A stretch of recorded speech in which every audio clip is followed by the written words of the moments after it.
The oxygen mask slipped from her trembling hands as she stared down at the boy's pale, lifeless face. Blood pooled beneath his head, spreading across the cracked pavement like spilled wine. Around her, the crowd of designer suits stood frozen, watching, whispering, recording, but not one of them moved to help. "Someone call 911, she screamed, her voice cracking with desperation. A woman in pearl stepped back, clutching her purse. "Don't touch him. You'll make it worse. Wait for the professionals." But Isla Monroe didn't wait. She couldn't, not when a 13-year-old boy was dying right in front of her, his lips turning blue, his chest completely still. She dropped to her knees, glass cutting through her worn jeans, and pressed her shaking fingers against his neck. No pulse. Her CPR certification had expired 2 years ago, but muscle memory kicked in as she tilted his head back, pinched his nose, and breathed life into his lungs. "Get away from him!" a man's voice roared behind her. "Security! Someone stop her!" But Isla didn't stop. She locked her hands together over the boy's sternum and began compressions. 1, 2, 3, 4. She had no idea that saving this boy's life would destroy her own. She had no idea that the man shouting behind her was Trevor Ashford, one of the wealthiest, most ruthless corporate attorneys in Boston. And she had no idea that in exactly 48 hours, her face would be plastered across every news outlet in the country, labeled as the woman who assaulted a billionaire's dying son. If you want to know how a single act of courage can be twisted into a weapon, how the truth gets buried beneath power and money, and how one waitress refused to disappear even when the entire world wanted her gone, then stay with me until the very end of this story. Comment your country or city below. I'm building a map of where these stories are being heard. And please subscribe so you appear on the next one, because what happens next will make you question everything you thought you knew about justice. Isla Monroe's alarm didn't go off that morning. It never did anymore. The phone was 3 years old, the battery barely held a charge, and she'd learned to wake up on her own by sheer force of will. 5:47 a.m. Close enough. She sat up on the narrow futon that doubled as her bed and couch, her back aching from the springs that had given up years before she'd bought the thing secondhand. The studio apartment was cold. The landlord had promised to fix the heating next week for the past 2 months, but Isla had stopped asking. Asking meant confrontation, and confrontation meant risk, and risk meant the possibility of an eviction notice she couldn't afford to fight. The bathroom mirror was cracked down the middle, splitting her reflection into 2 uneven halves. She splashed cold water on her face, tied her dark hair back into a tight bun, and pulled on the same black pants and white button-down shirt she wore 6 days a week.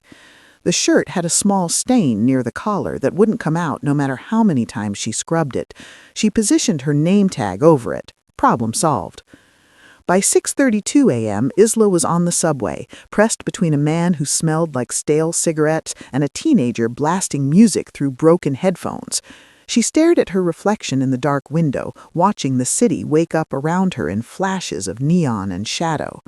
Boston in November was unforgiving. Gray skies, biting wind, streets that always seemed wet even when it wasn't raining. The restaurant was called Luminaire, though everyone who worked there just called it The Grind. It sat on the corner of Newbury Street, nestled between a boutique that sold $1,000 handbags and an art gallery that only opened by appointment, the kind of place where a single entree cost more than Isla made in a day. She clocked in at 7:04 a.m., 4 minutes late. Ramon, the line cook, shot her a look but didn't say anything. He knew her story. Everyone in the back did. Single mother, 2 jobs, kid with asthma who needed an inhaler she couldn't always afford to refill on time. "Morning, Isla," came a voice from the corner. Delilah Grant, the other morning waitress, leaned against the counter with a cup of coffee that smelled like it had been sitting there since yesterday. Delilah was 62, with silver hair she refused to dye and hands that shook just slightly when she carried trays. She'd been working at Luminaire for 18 years. Isla had been there for 3. "You look tired," Delilah said. "I am tired," Isla replied, tying her apron around her waist. "Amara keep you up again?" Isla nodded. Her daughter, Amara, was 7 years old and had woken up wheezing at 2 a.m. Isla spent an hour with her, running the nebulizer, stroking her hair, whispering that everything would be okay. By the time Amara fell back asleep, her own alarm was already set to go off in 3 hours. "She okay now?" Delilah asked. "For now." The morning shift was always the worst. Businessmen ordering espresso and egg white omelets, tapping their watches if the food took longer than 8 minutes. Tourists snapping photos of their avocado toast, leaving 15% tips and calling it generous. Isla moved through it all with the kind of mechanical efficiency that came from years of practice. Smile, nod, remember the modifications, don't make eye contact for too long, clear the plates before they're even finished. At 11:43 a.m., everything changed. A black SUV pulled up outside the restaurant. Isla noticed it through the window because it was the kind of vehicle that didn't just park, it arrived. The doors opened and 3 people stepped out, 2 men in suits and a boy. The boy couldn't have been older than 13, pale skin, dark hair that fell across his forehead, eyes that looked too old for his face. He wore a private school uniform, navy blazer, gray slacks, a tie that had been loosened at the collar. One of the men placed a hand on his shoulder and guided him toward the restaurant entrance. Isla turned away, refilling water glasses at table 7. Rich people bring their kids to Luminaire all the time. It wasn't her business. But then she heard the shouting. It started faint, muffled by the glass doors and the hum of conversation inside the restaurant. Then it grew louder, sharper. A woman's voice, high-pitched and frantic, cutting through the late-morning calm like a siren. "Stop! Somebody stop him!" Isla's head snapped toward the window. Outside, the boy was running, not jogging, running, full sprint across Newberry Street, weaving between cars, his blazer flapping behind him. The 2 men in suits were chasing him, shouting, but the boy was faster. And then he stumbled.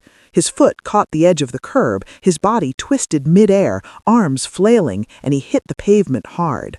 The sound, dull, wet, final, made Isla's stomach drop. For a moment, no one moved. The boy lay motionless on the ground, one arm bent at an unnatural angle beneath him, blood already pooling around his head. The 2 men in suits stopped a few feet away, frozen. A woman in a fur coat gasped and covered her mouth.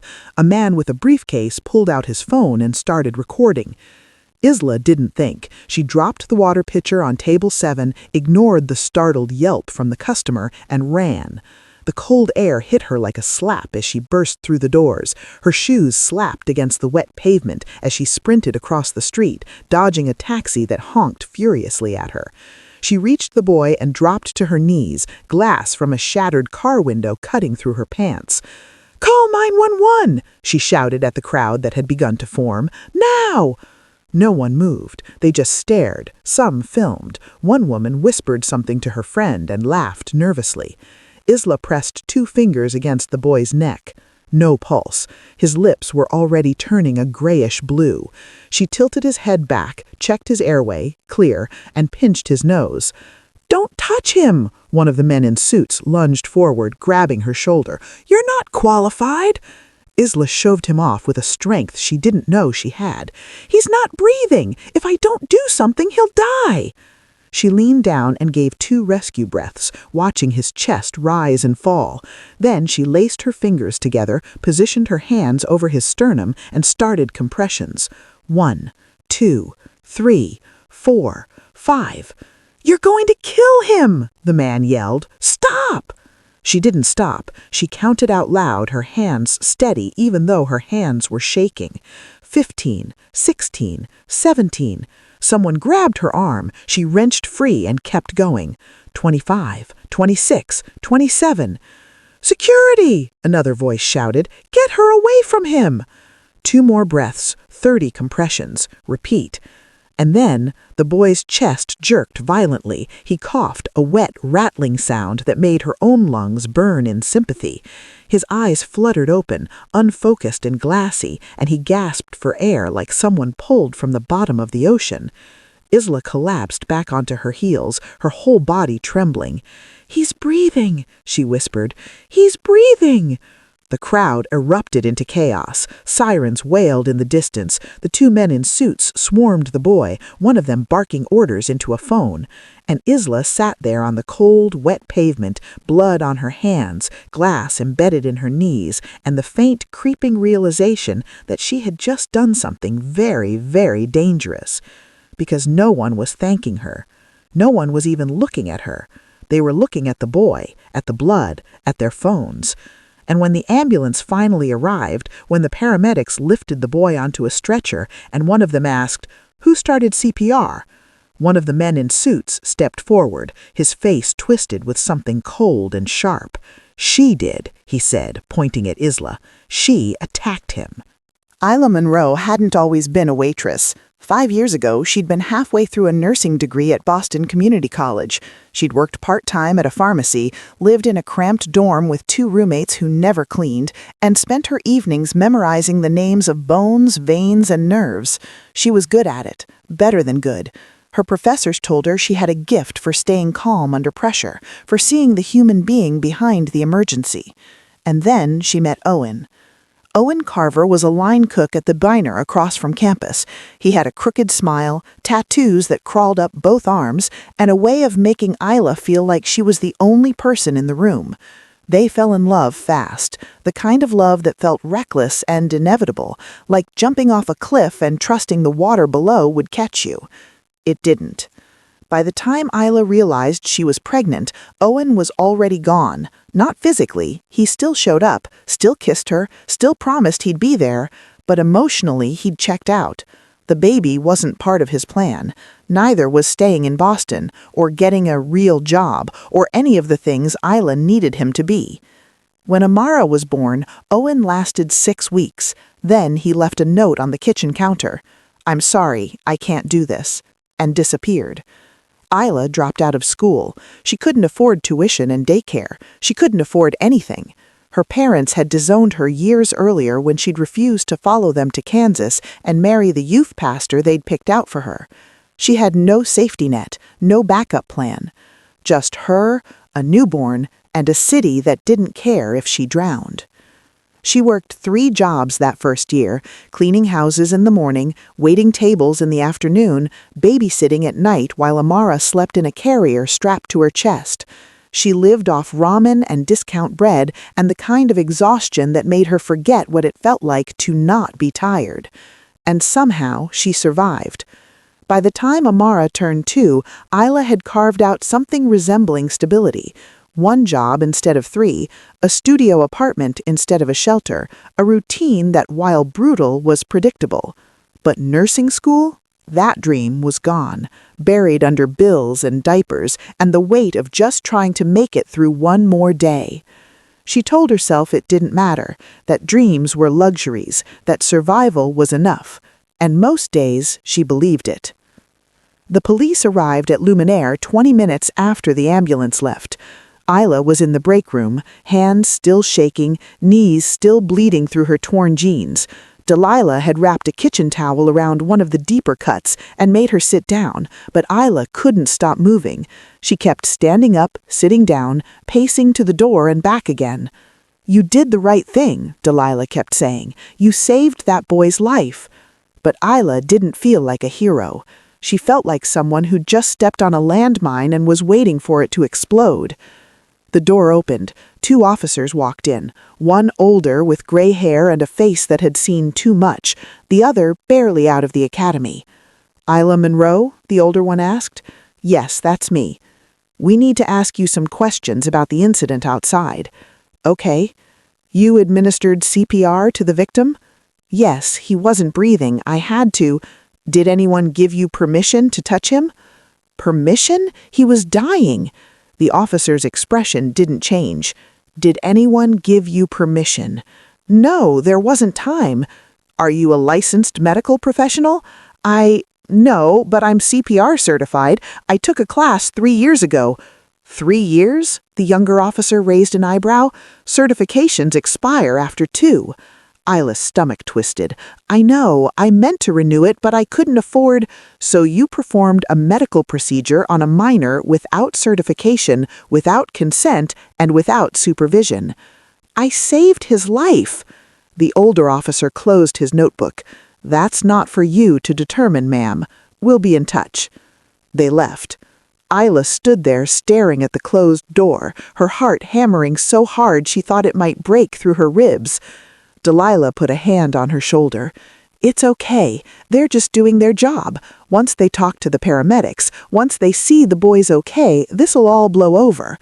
But Isla knew better.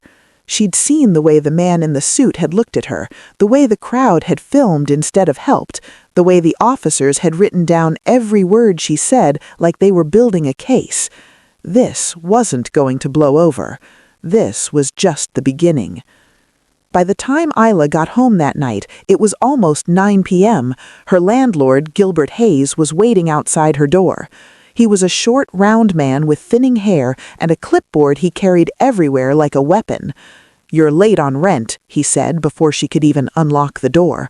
"I know. I get paid Friday. I'll have it then." "You said that last month. And I paid you, didn't I?" Gilbert's eyes narrowed. "You're 2 days late this month. That's a fee." "A fee, Gilbert? I'm 2 days late." "Rules are rules, Miss Monroe." He tapped his clipboard. $50 late fee, due Friday along with the rent. Isla's jaw tightened. $50. That was groceries. That was Amara's asthma refill. That was the difference between making it through the month and not. "Fine," she said quietly. Gilbert walked away, his footsteps echoing down the narrow hallway.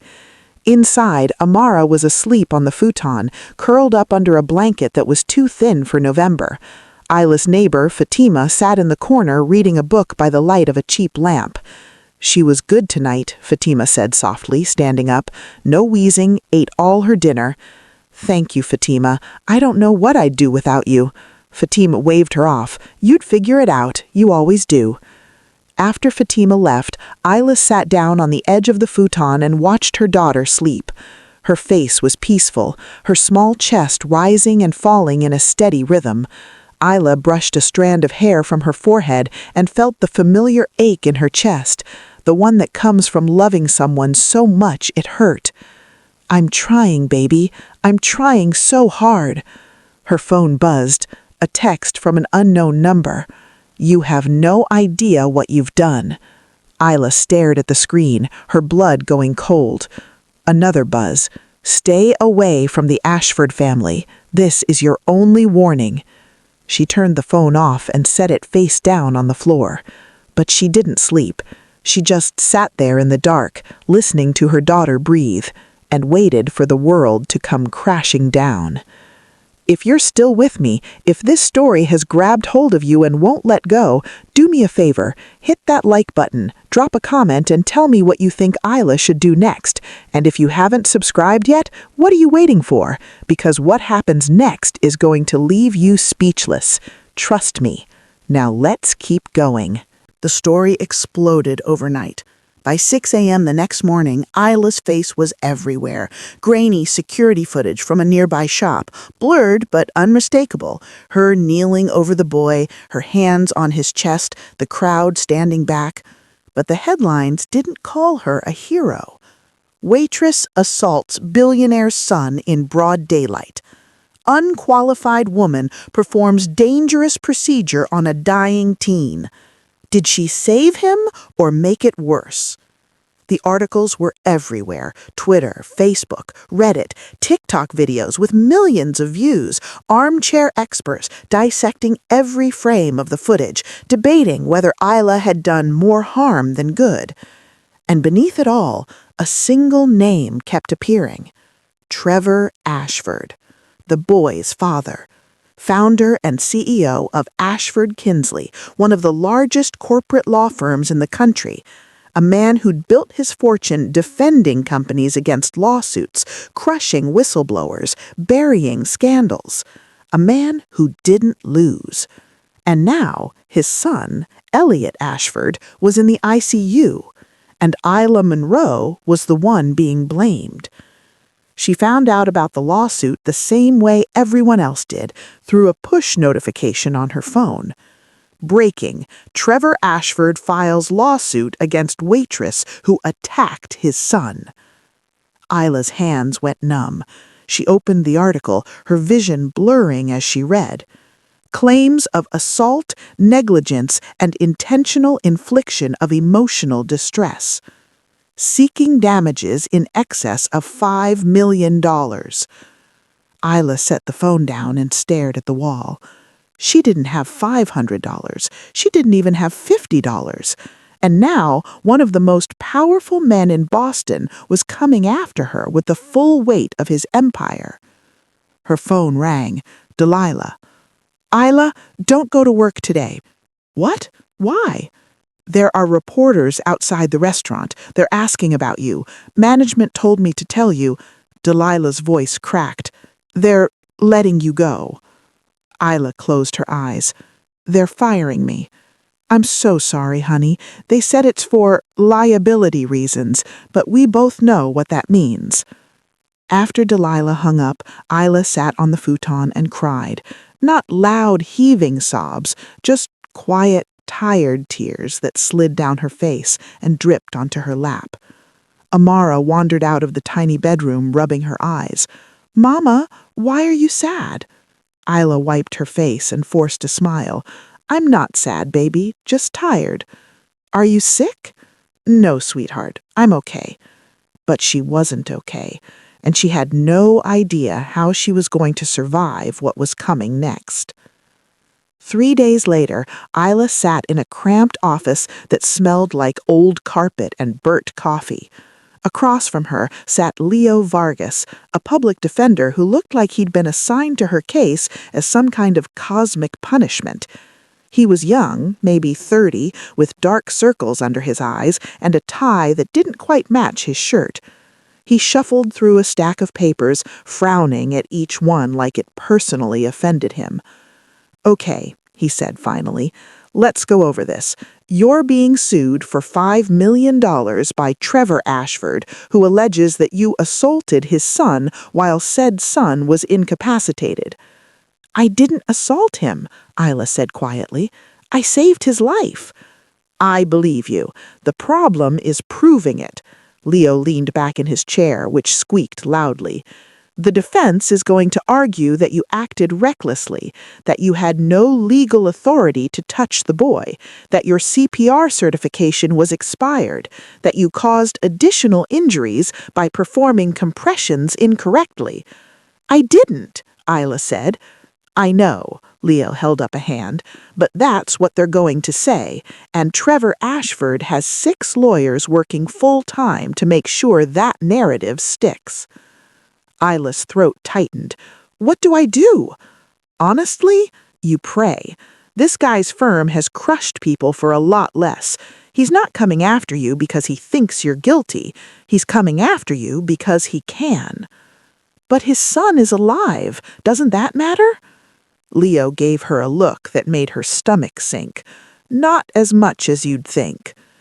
That night, Isla couldn't sleep. She lay on the futon, staring at the ceiling, replaying every moment of that day. The pale face of the boy, the blood on the pavement, the way his chest had jerked back to life under her hands. She'd saved him. So why did it feel like she was the one drowning? Her phone buzzed. Another unknown number. She almost didn't answer, but something made her pick up. Hello? Silence. Then a voice. Young, shaky. Is this Isla Monroe? Who is this? My name is Elliot Ashford. Isla sat up, her heart pounding. Elliot? How did you get this number? I looked you up. I needed to call you. Why? A pause. Then, because I wanted to say thank you. Isla's breath caught. My dad doesn't know I'm calling. He told me not to contact you. He said you're dangerous. But I remember what happened. I remember you. You saved my life. And I don't understand why everyone's pretending you didn't. Tears burned Isla's eyes. Elliot, I'm going to tell them the truth, he said. I'm going to tell them what really happened. I promise. No, Isla said quickly. Don't. If your father finds out you called me, I don't care. Elliot, listen to me. You're 13. You can't fight your father. Not yet. But thank you. Thank you for calling." The line went quiet for a moment. Then Elliot said, "I'm sorry." And he hung up. Isla sat there in the dark, the phone still pressed to her ear, and for the first time in days, she felt something other than despair. She felt hope. Small, fragile, barely there, but hope nonetheless.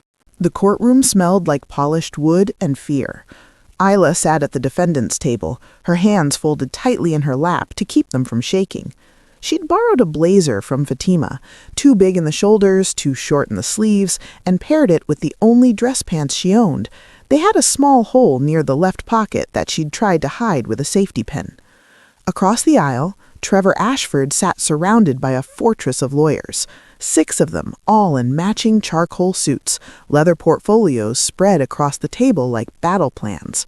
Trevor himself looked exactly like his photos, mid-50s, steel gray hair, combed back, sharp blue eyes that seemed to calculate the worth of everything they landed on. He didn't look at Isla, not once. Next to Isla, Leo Vargas shuffled through his notes, his knee bouncing nervously under the table. "Remember," he whispered, "answer only what's asked. Don't elaborate, don't get emotional, and whatever you do, don't let them bait you." Isla nodded, though her mouth was so dry she wasn't sure she could speak even if she wanted to. The bailiff stood. "All rise, the Honorable Judge Patricia Cardwell presiding." Everyone stood as the judge entered, a black woman in her 60s with silver-streaked hair and an expression that suggested she'd seen every trick in the book and wasn't impressed by any of them. She settled into her chair and surveyed the room with the weariness of someone who knew exactly how this was going to go. "Be seated," she said. "Let's get started." The lead attorney for the Ashford family stood. His name was Donovan Pierce, and he moved like a man who'd never lost anything in his life. Tall, broad-shouldered, with a voice that filled the room without him having to raise it. "Your Honor," he began, "this case is about accountability. It's about what happens when an untrained, unqualified individual takes it upon herself to play doctor and nearly kill a 13-year-old boy in the process." Isla's stomach twisted. The defendant, Isla Monroe, had no medical training. Her CPR certification had expired. She had no legal authority to touch Elliot Ashford, let alone perform a dangerous medical procedure on him while he was incapacitated and unable to consent. Pierce turned to look at Isla for the first time, his gaze cold and clinical. Miss Monroe may believe she acted heroically, but good intentions do not erase reckless endangerment. Elliot Ashford suffered 3 broken ribs as a direct result of her actions. He developed a pulmonary contusion. He spent 4 days in the ICU, and he will live with the trauma of this incident for the rest of his life. He paused, letting the words settle over the courtroom like a blanket of ice. "We are not here to debate whether Miss Monroe meant well. We are here to hold her accountable for the harm she caused, and we will prove beyond any doubt that her actions were negligent, dangerous, and inexcusable." Pierce sat down. Judge Cardwell turned to Leo. "Mr. Vargas, your opening statement." Leo stood, straightening his tie. For a moment, he looked lost. A public defender with a caseload of 40 clients, facing down one of the most powerful legal teams in the state. Then he cleared his throat and began. "Your Honor, this case is not about accountability. It's about power. It's about a wealthy man using the legal system to destroy a woman who dared to save his son's life." A murmur rippled through the courtroom. Judge Cardwell's gaze sharpened. Leo continued. "Isla Monroe is not a doctor. She never claimed to be. But on the morning of November 14th, she did something that no one else in that crowd had the courage to do. She acted. She knelt down beside a dying boy, ignored the people telling her to stop, and performed CPR until the paramedics arrived." He gestured toward Isla. "Because of her, Elliot Ashford is alive. Not in spite of her, because of her. And instead of gratitude, she's been met with a $5 million lawsuit designed to silence her, bankrupt her, and make an example out of her. Leo's voice rose slightly. The plaintiff will tell you about broken ribs, but what they won't tell you is that broken ribs are common and expected outcome of effective CPR. They won't tell you that without Miss Monroe's intervention, Elliot Ashford would have suffered irreversible brain damage within minutes. They won't tell you that every single paramedic who arrived on the scene confirmed that her actions saved his life.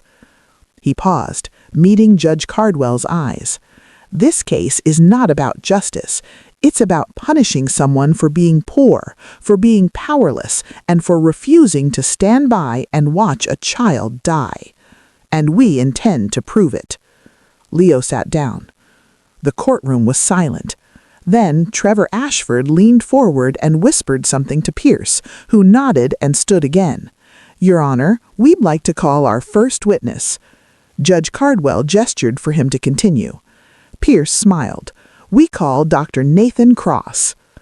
Dr. Nathan Cross was everything Isla wasn't: credentialed, confident, and completely untouchable. He wore a navy suit that probably cost more than Isla's rent, and he settled into the witness stand like it was a throne. Pierce approached him slowly, hands clasped behind his back. "Dr. Cross, can you state your qualifications for the court?" "Of course. I'm a board-certified emergency physician with 15 years of experience. I specialize in trauma care and emergency resuscitation. I've served as an expert witness in over 30 medical malpractice cases." "And you've reviewed the medical records pertaining to Elliot Ashford's injuries?" "I have." "In your professional opinion, were the injuries sustained by Elliot Ashford consistent with proper CPR technique?" Dr. Cross shook his head. "No. The force required to break 3 ribs in a 13-year-old suggests excessive compression. Proper technique, especially for a pediatric patient, requires careful modulation of force. Miss Monroe's actions were far too aggressive." "And what are the risks of such aggressive compressions?" "Punctured lungs, internal bleeding, cardiac tamponade. In some cases, death." A collective gasp rippled through the courtroom. Pierce nodded solemnly. "So in your expert opinion, Miss Monroe's actions put Elliot Ashford at significant risk?" "Absolutely." "Thank you, Dr. Cross. No further questions." Judge Cardwell turned to Leo. "Your witness, Mr. Vargas?" Leo stood, and for the first time, Isla saw something shift in his expression. The nervous energy was gone. In its place was something sharp and focused. "Dr. Cross," Leo began, "you stated that broken ribs indicate excessive force. Is that correct?" "Yes." "Are you aware that the American Heart Association guidelines explicitly state that rib fractures are common and acceptable outcomes of effective CPR?" Dr. Cross hesitated. "Well, yes, but—" "Yes or no, doctor?" "Yes." "And are you aware that studies show up to 30% CPR patients experience rib fractures, with higher rates in pediatric cases due to the flexibility of young rib cages?" "That's technically true, but—" "Yes or no?" Dr. Cross' jaw tightened. "Yes." Leo stepped closer. "Dr. Cross, in your 15 years of experience, how many times have you personally performed CPR on a patient outside of a controlled hospital environment?" Silence. "Dr. Cross, I don't see how that's relevant." "Answer the question, please," Judge Cardwell said. Dr. Cross shifted in his seat. "None."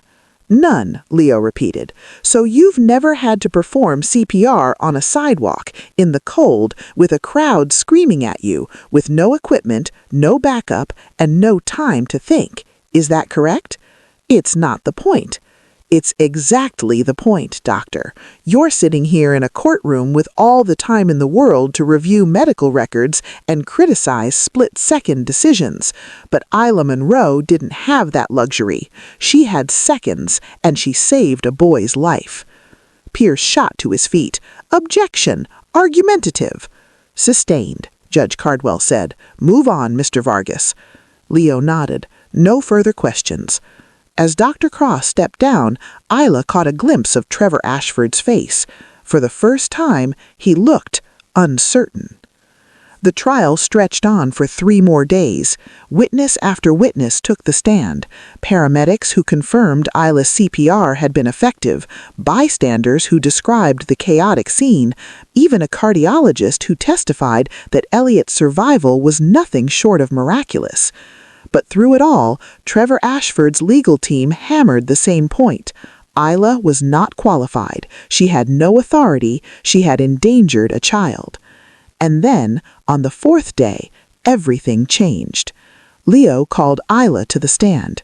She walked slowly to the witness box, her legs feeling like they might give out at any moment. She placed her hand on the Bible, swore to tell the truth, and sat down. Pierce stood immediately, like a predator that had been waiting for this moment. "Miss Monroe," he began, his voice dripping with false politeness, "you claim you were trying to save Elliot Ashford's life, is that correct?" "I wasn't trying, I did save his life." Pierce's smile didn't reach his eyes. "You performed CPR despite having an expired certification, correct?" "Yes." "You touched a minor without consent, correct?" "He was unconscious, he couldn't consent." "But you didn't seek permission from his guardians, did you?" "There was no time." Yes or no, Miss Monroe? Isla's hands clenched in her lap. No. And you're aware that broken ribs can lead to serious complications? I'm aware that not performing CPR leads to death. Pierce's expression hardened. "Miss Monroe, isn't it true that you were recently fired from your job at Luminaire?" Leo stood. "Objection. Relevance." "Your Honor," Pierce said smoothly, "I'm establishing the defendant's state of mind at the time of the incident." Judge Cardwell frowned. "I'll allow it. Answer the question, Miss Monroe." Isla swallowed. "Yes, I was fired." "And isn't it true that you were facing eviction?" "Yes." "That you were struggling financially?" "Yes." "That you were desperate?" Isla's eyes burned.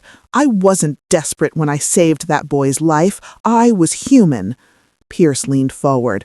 "Or were you hoping for recognition, maybe a reward, maybe media attention that could turn your situation around?" "No," Isla said, her voice shaking. "I didn't want any of this. I just wanted him to live." Pierce smiled. "No further questions." As Isla stepped down, she caught sight of someone in the back of the courtroom. A boy, pale face, dark hair, Elliot Ashford. He was staring at her, his eyes wide and glassy, and for just a moment their gazes locked. And Isla saw something that made her chest ache. Guilt. That night, Isla sat on a futon with Amara curled up beside her, watching an old cartoon on the tiny television. The apartment was cold, the heater still broken, and Isla had wrapped them both in every blanket they owned. Her phone buzzed. A text from Leo. "We need to talk. Call me." Isla stepped into the bathroom and dialed. "What's wrong?" she asked. Leo sighed. "Ashford's team just filed a motion to add criminal charges, assault, reckless endangerment. If this goes through, you're not just looking at a lawsuit, you're looking at jail time." Isla's knees buckled. She sat down on the edge of the bathtub. How is that possible? Because they can, because they have the money and the power to twist this however they want. "So what do I do?" Leo was quiet for a long moment. "You fight," he said finally. "You don't give up. You hear me, Isla? You don't give up." But as Isla hung up the phone and stared at her reflection in the cracked mirror, she wasn't sure how much fight she had left. The motion for criminal charges hit the news the next morning. Waitress who saved Billionaire's son now faces assault charges. Trevor Ashford seeks criminal prosecution in controversial CPR case. From hero to criminal, the fall of Isla Monroe. Isla stopped reading after the 3rd headline. She turned her phone off and shoved it under the futon cushion, as if that could somehow make the nightmare go away. Amara was eating cereal at the tiny kitchen table, her legs swinging as she hummed a song from school. She didn't know. Isla had made sure of that. As far as Amara was concerned, Mommy was just having a grown-up problem that would be fixed soon. But Isla knew better. This wasn't going to be fixed. This was going to destroy her. There was a knock at the door. Isla froze. It was 8 a.m. on a Saturday. No one knocked at 8 a.m. unless it was bad news. She walked slowly to the door and looked through the peephole.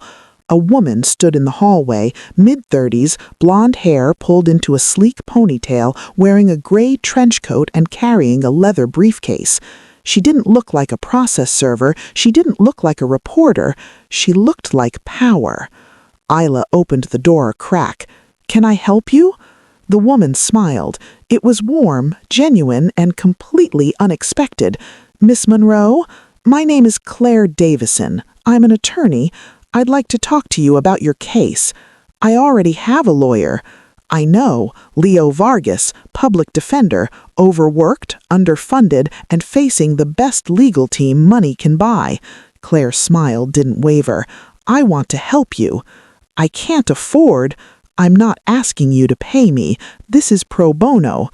Isla stared at her. "Why?" Claire's expression shifted, something flickering in her eyes, maybe anger or regret. "Because I know Trevor Ashford," she said quietly, "and I know what he does to people who get in his way." They sat in a coffee shop 3 blocks from Isla's apartment. Claire ordered a latte.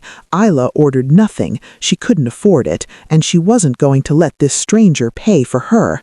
Claire set her briefcase on the table and pulled out a thick folder. "I've been following your case since it broke," she said, "and I've seen this playbook before. Trevor Ashford doesn't just win lawsuits, he annihilates people. He buries them in legal fees, destroys their reputation, and makes sure they never work again." "Why?" Isla asked. "His son is alive. What does he gain from destroying me?" Claire's jaw tightened. "Control. Trevor Ashford is a man who cannot tolerate being challenged. You defied his authority. You touched his son without permission. In his mind, you disrespected him, and he will not rest until you've been punished." Isla felt sick. "So what do I do?" "You fight back, and I mean really fight back, not just in court, everywhere. We go to the media, we tell your story, we make people see what this man is doing to you.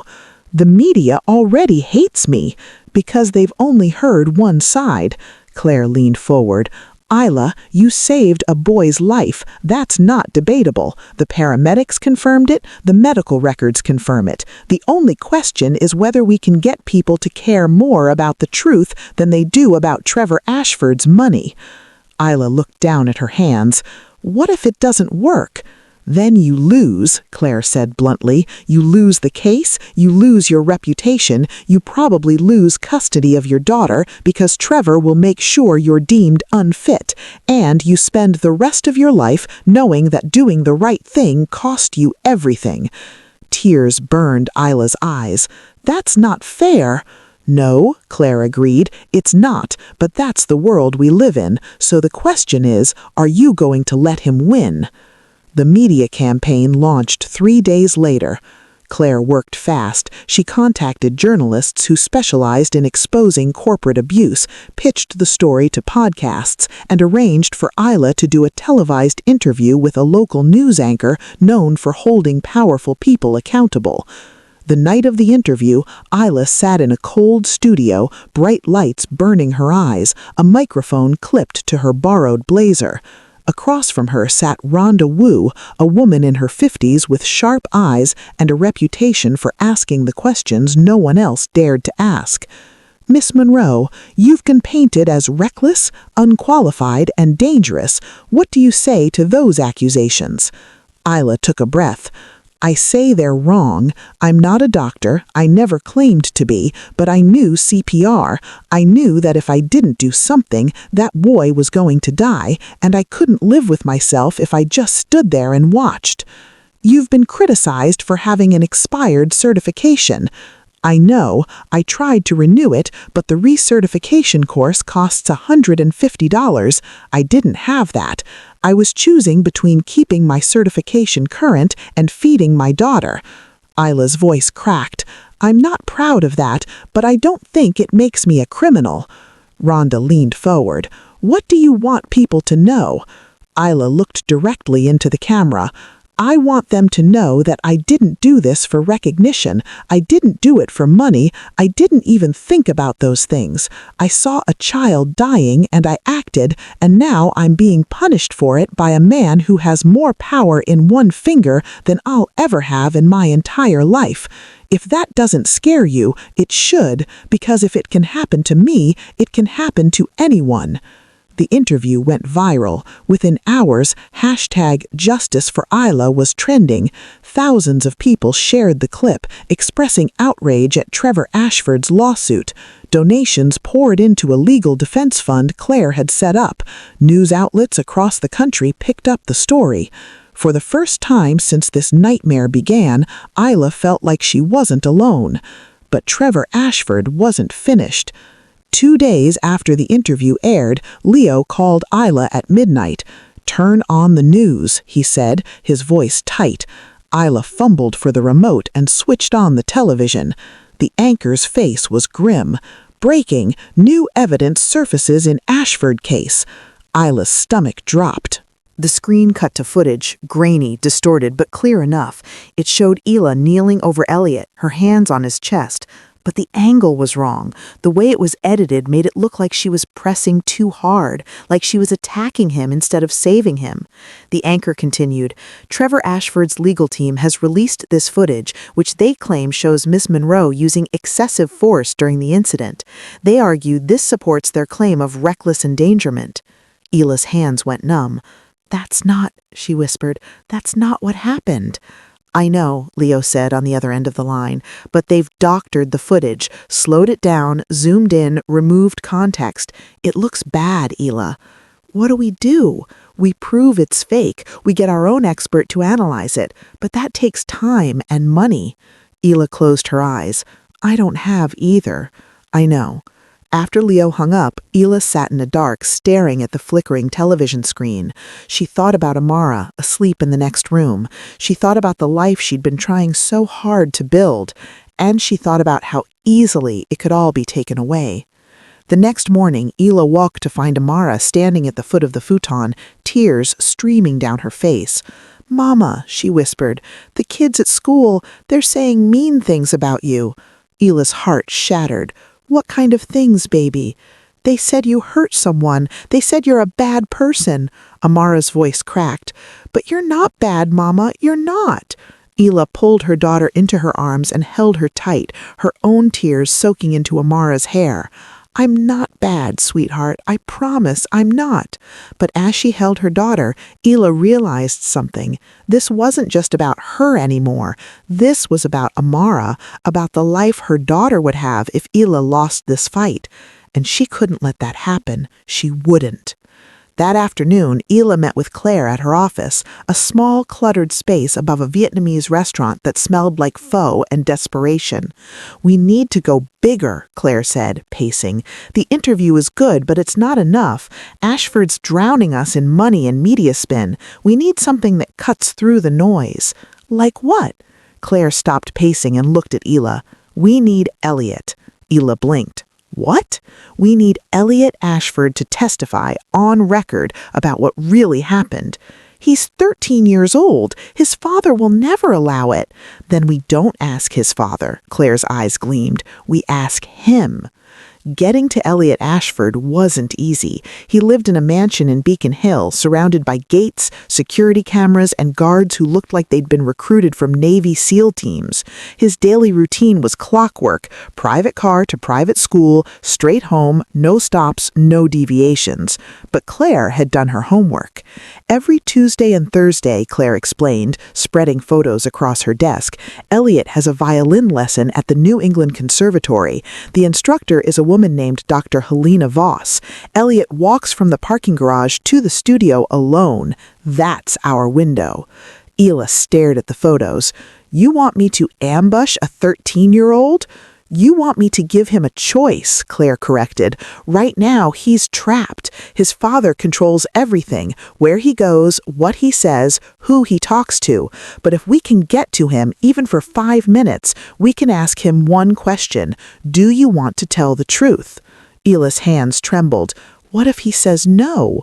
Then we're no worse off than we are now. But if he says yes, Claire's voice softened, then we have a chance. The following Thursday, Ila stood in the shadows outside the New England Conservatory, her heart hammering so hard she thought it might burst through her ribs.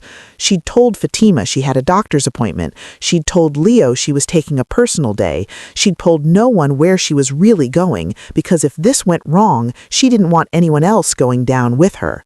At 4:47 p.m., a black sedan pulled into the parking garage. The driver stepped out, opened the back door, and Elliot Ashford emerged, skinny, pale, carrying a violin case that looked too big for him. The driver said something. Elliot nodded. The driver returned to the car, and Elliot began walking toward the studio entrance. Ila stepped out of the shadows. Elliot. He froze. His head snapped toward her, eyes widening. Miss Monroe? I need to talk to you, just for a minute. Elliot glanced back toward the car. The driver was on his phone, not paying attention.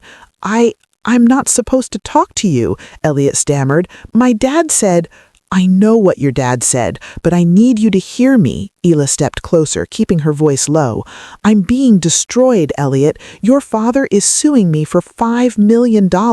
He's trying to have me sent to jail, and I need to know, what do you remember from that day? Elliot's face crumpled. I remember everything. Then tell them, tell the court what really happened. I can't. Why? Because my dad will... Elliot's voice broke. You don't understand. He'll make my life hell. He already is. Ila's chest tightened. What do you mean? Elliot looked away, his jaw clenching.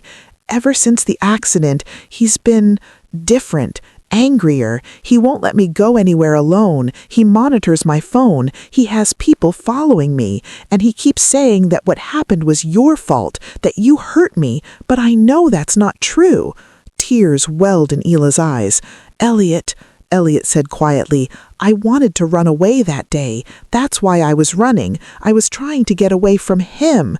And then I fell, and I don't remember anything after that until I woke up in the hospital. But the paramedics told me you saved me. He looked at Ila, his eyes red and glassy. I know you didn't hurt me, Miss Monroe. I know that. But if I say that in court, my dad will make sure I never see my mom again. He'll send me to boarding school. He'll lock me up somewhere I can't get out. Ila's heart broke. I'm not asking you to sacrifice yourself for me, Elliot. I would never ask that. I needed you to know that I'm telling the truth, and if there's ever a time when you feel safe enough to speak up, I'll be here. Elliot nodded, tears streaming down his face. I'm sorry. I'm so sorry. You have nothing to be sorry for, Ila whispered. You're just a kid. This isn't your fault. She turned to leave. Miss Monroe? Ila stopped. Elliot's voice was barely audible. Thank you for saving me. Ila's throat closed up. She nodded once, then disappeared back into the shadows.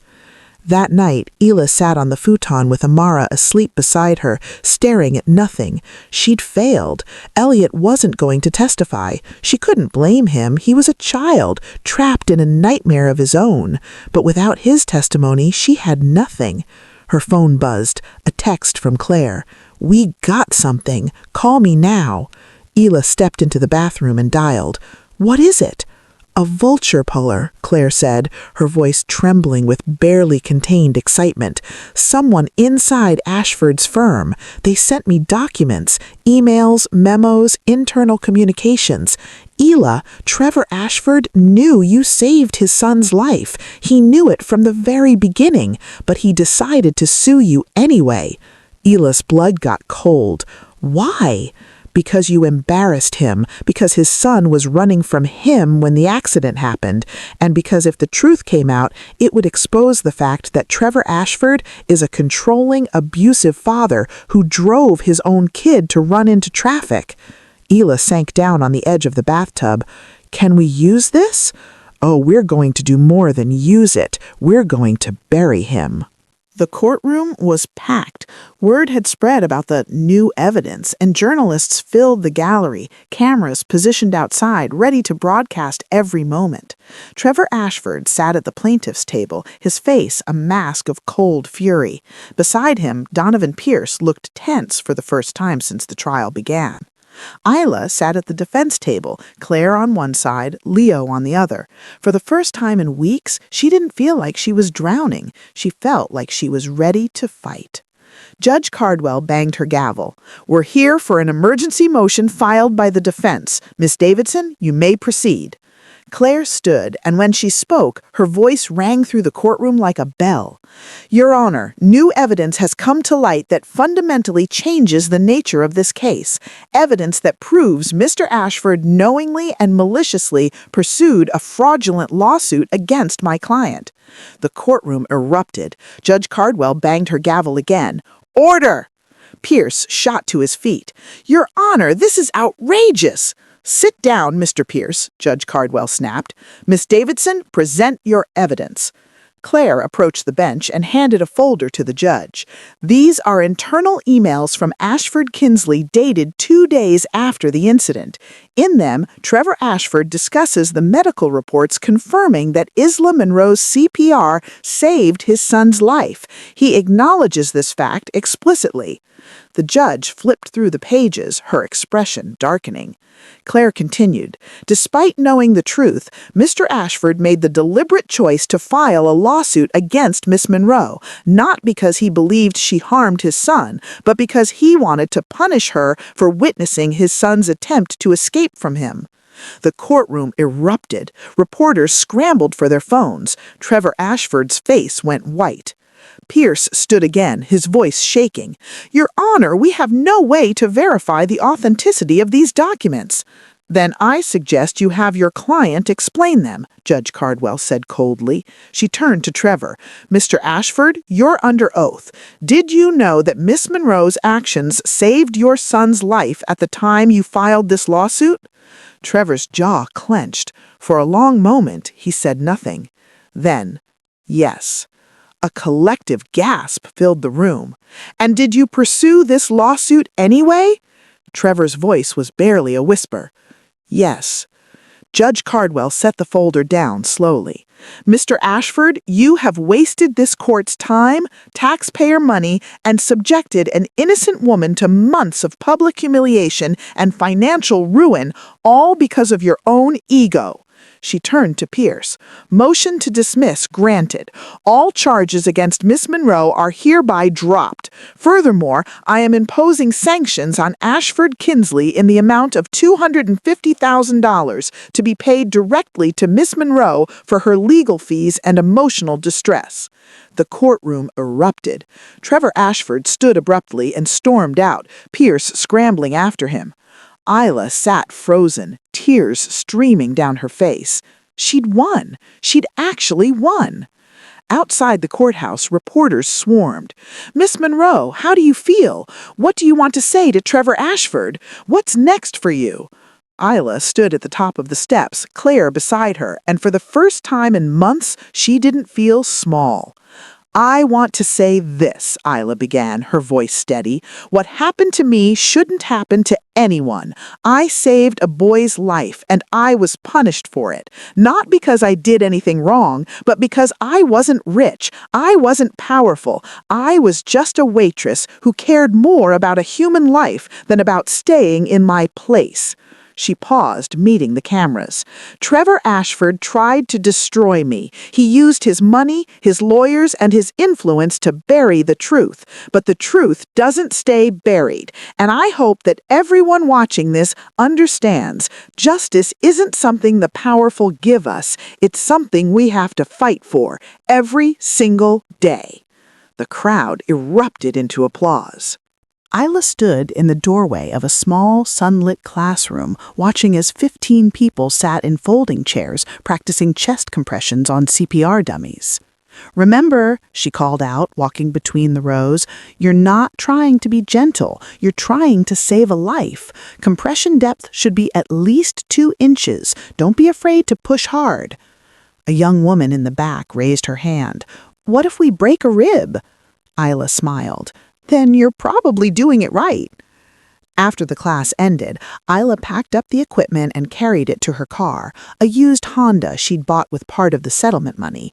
It wasn't much, but it was hers.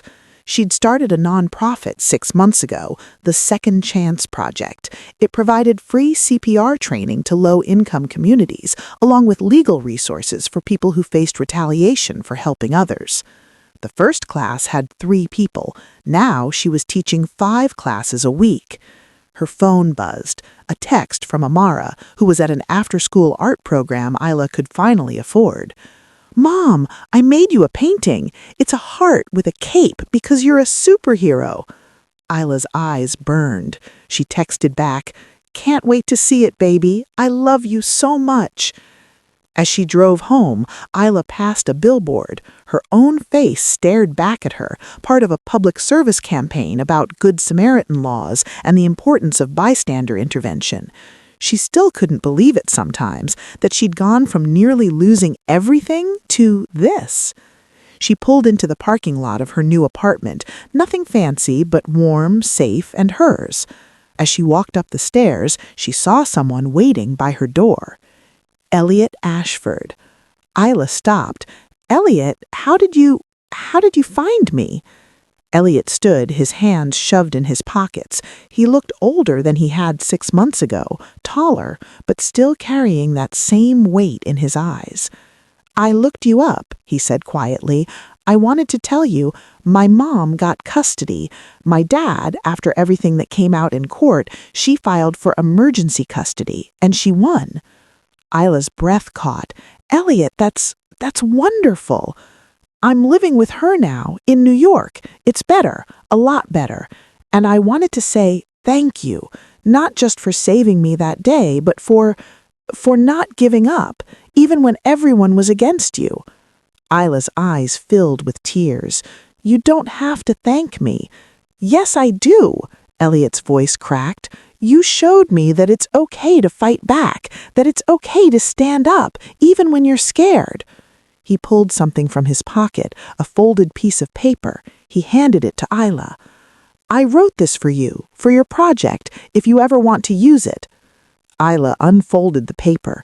It was a letter, handwritten in careful script. My name is Elliot Ashford. On November 14th, Isla Monroe saved my life. She didn't do it for money. She didn't do it for fame. She did it because it was the right thing to do. And because of her, I'm still here. I'm still alive. I'm still fighting. If that's not a hero, I don't know what is. Isla pulled Elliot into a hug, and he held on tight, both of them crying on the doorstep of a life that almost didn't happen. That night, Isla sat on the small balcony of her apartment, a cup of tea warming her hands. Amara was asleep inside, her painting, a bright red heart with a flowing blue cape, taped to the refrigerator. The city stretched out below, lights flickering like stars scattered across the earth. Isla thought about how close she'd come to losing everything, how easy it would have been to give up, but she hadn't. And now, sitting here in the quiet, she realized something. Courage isn't something you're born with. It's something you choose, again and again and again, no matter how many times the world tries to break you. She pulled out her phone and opened her Notes app. She'd been asked to give a keynote speech at a medical conference next month. She started typing. Justice doesn't belong to the powerful. It belongs to the people brave enough to demand it, to fight for it, to refuse to disappear no matter how hard the world tries to erase them. She smiled, and she kept writing.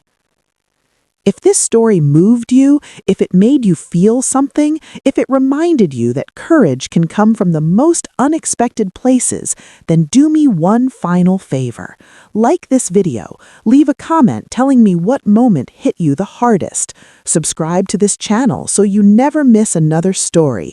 And most importantly, share this with someone who needs to be reminded that even when the world feels impossible, even when you're standing alone against forces bigger than yourself, you are not powerless. You never were. Thank you for being here. Thank you for listening. And remember, your voice matters. Always.